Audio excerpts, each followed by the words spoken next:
Այսօր տեղի է ունեցել Հայաստանի վարչապետի եւ Ֆրանսիայի նախագահի հեռախոսազրույցը։ Ըստ հայկական կողմի Փաշինյանն ու Մակրոնը քննարկել են Հայաստան-Ֆրանսիայի երկկողմ տարածաշրջանային եւ միջազգային օրակարգին վերաբերող հարցեր։ Ֆրանսիայի նախագահը աջակցություն է հայտնել Հայաստանում ընթացող բարեփոխումների օրակարգին եւ Հայաստանի կառավարության ворթեգրած խաղաղության ռազմավարությանը։ Րոպեներ անց Ֆրանսիայի նախագահն X-ի իր միկրոբլոգում սկանդալային բացահայտում արեց հեռախոսազրույցից։ Հայտնեցի Ֆրանսիայի համերաշխությունն ի պատասխան Հայաստանի ժողովրդավարությունն ապակայունացնելու փորձերի, գրել է Ֆրանսիայի նախագահը։ Հետաքրքիր է, որ այս հատվածը Հայաստանի կառավարությունն իր հաղորդագրությունում չէր նշել։ Երևանում կրթվել է նորաձև շարժման վերջին հանդիպման ժամանակ Նիկոլ Փաշինյանն անդրադարձել է վերջին օրերի կալանավորումներին, մասնավորապես Բագրատ եւ Միքայել Սրբազաններին։ Նա հայտարարել է, որ ինքը օպերատիվ տեղեկություններին տիրապետում է, քանի որ ազգային անվտանգության ծառայությունը վարչապետին ենթակա մարմին է։ Հիմա ես ինչու գիտեմ դրանց մասին։ Մի պարզ պատճառով, որովհետեւ այդ օպերատիվ միջոցառում իրականացրած մարմինը ազգային անվտանգության ծառայությունը վարչապետին ենթակա մարմին է, վարչապետին ենթակա եւ ազգային անվտանգության ծառայությունը ամեն Աստծո օր ինձ զեկուցում է հանրապետությունում օպերատիվ իրավիճակի մասին եւ այդ օպերատիվ իրավիճակի մեջ նաեւ բնականաբար երբ որ անվտանգության հետ կապված խնդիրներ կան եւ հարակից խնդիրներ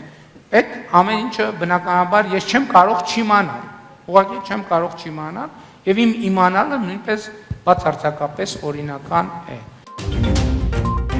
Երկօրյա այցով Հայաստան է ժամանել Եվրոպական հանձնաժողովի փոխնախագահ Եվրամիության արտաքին գործերի ու անվտանգության քաղաքականության հարցերով բարձր ներկայացուցիչ Կայա Կալասը։ Նա այսօր հանդիպել է նախագահ Վահագն Խաչատուրյանի հետ։ Կալասը նշել է, որ իրեն կարևորում են Հայաստան-Եվրամիություն սերտ համագործակցությունը եւ շահագրգռված են Հարավային Կովկասում կայուն խաղաղության հաստատման գործում։ Ավելի ուշ Կալասն այցելել է Եղեգնաձորում տեղակայված Հայաստանում Եվրամիության առաքելության կենտրոնակայան։ Վաղը Եվրամիության բարձր ներկայացուցիչը կհանդիպի քաղաքացիական հասարակության կազմակերպությունների ներկայացուցիչներին, ապա արտաքին գործերի նախարար Արարատ Միրզոյանի հետ համատեղ ասուլիս կտան։ Օրվա վերջում սպասվում է Կալաս-Փաշինյան հանդիպում։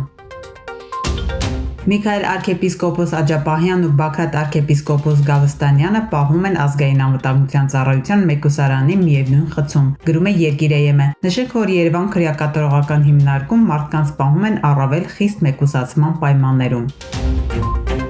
Եկատերինբուրգում ադրբեջանցիների զանգվածային ձերբակալությունից հետո ռուս-ադրբեջանական հարաբերությունները լարվել են։ Նախ Ադրբեջանի մշակույթի նախարարությունը հայտարարեց, որ չեղարկում է Ռուսաստանի հետ կապված բոլոր միջոցառումները, իսկ ավելի ուշ խորհրդարանը հայտարարեց, որ падգամավորների այցը Մոսկվա չեղարկվում է։ Հիշեցնենք, ուրբաթ օրը իրավապահները Եկատերինբուրգում ադրբեջանցիների զանգվածային ձերբակալություններ են իրականացրել։ Քննչական կոմիտեն հայտարարել է, որ խոսքը էթնիկ հանցավոր խմբի մասին է, որոնք մեղադրվում են մի շարք սպանությունների եւ սպանության փորձերի մեջ։ Շուրջկալների ընթացքում սպանվել է 2 ադրբեջանցի, 9 ձերբակալված են։ Նրանցից 6-ն այսօր կալանավորվել են։ Հանցավոր խմբի որոշ անդամների սպառնում է մինչև ցմահ ազատազրկում։